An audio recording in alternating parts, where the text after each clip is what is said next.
My name is Rhonda Kirkendall. I am a survivor leader. I work with Texas CASA. Those are court-appointed special advocates. We work with kids that are in the child welfare system, and I work as their anti-child trafficking consultant. I've had that job for about 1.5 to 2 years.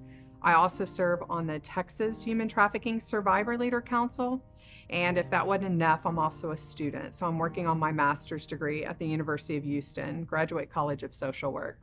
I grew up in a family of violence. Very early memories of childhood involved domestic violence, a lot of alcoholism, and when my father would beat up my mother, he would grab me and we would be on the run. It was one of those times when we were on the run when I was about 8 years old that I was first sexually assaulted by 3 boys behind a fence. And 2 years later, I met my trafficker. And so he would come and pick me up from my house in Fort Bend County and take me into Houston. And then eventually, at 10 years old, I would be flown from Houston Intercontinental Airport out to Lubbock. It would take a long time for me to figure out some of the pieces of the puzzle. This past May, I traveled to El Paso. My trafficker was out on parole and he violated his parole. And so there was a parole revocation hearing and I was told I could go. So I traveled to El Paso and I sat in front of him, 10 feet away from him, for about 1.5 hours. Everybody sitting in the room could speak except for me. I was not allowed to say a word or I would have been kicked out of the hearing. And so that's just to say that as you try to survive from this kind of a crime, it's a lifetime. So my passion has always been policy, working on legislation.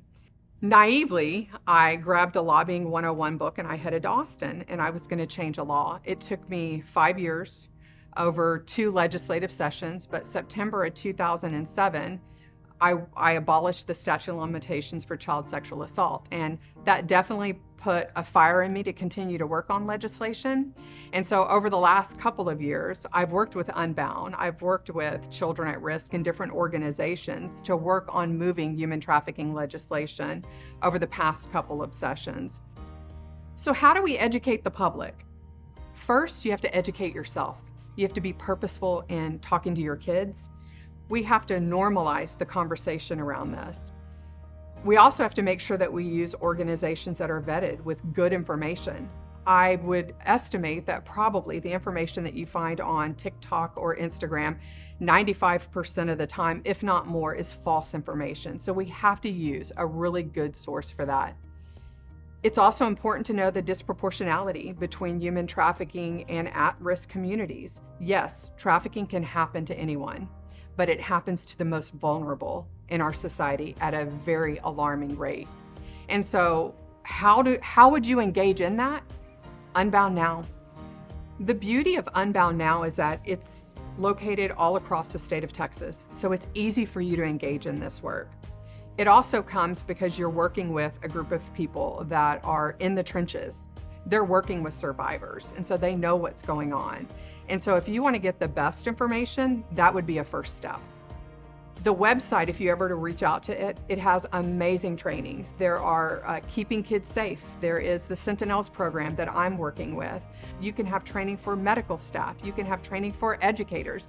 There's so much information out there. And so one of your best first stops should be Unbound Now.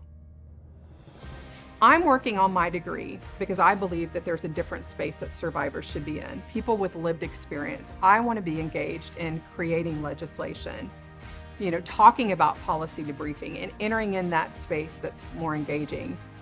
That's why I'm working on my master's degree now. And to be honest with you, it's very exciting because I have no idea where I'm going to end up, but I'm just going to enjoy the journey.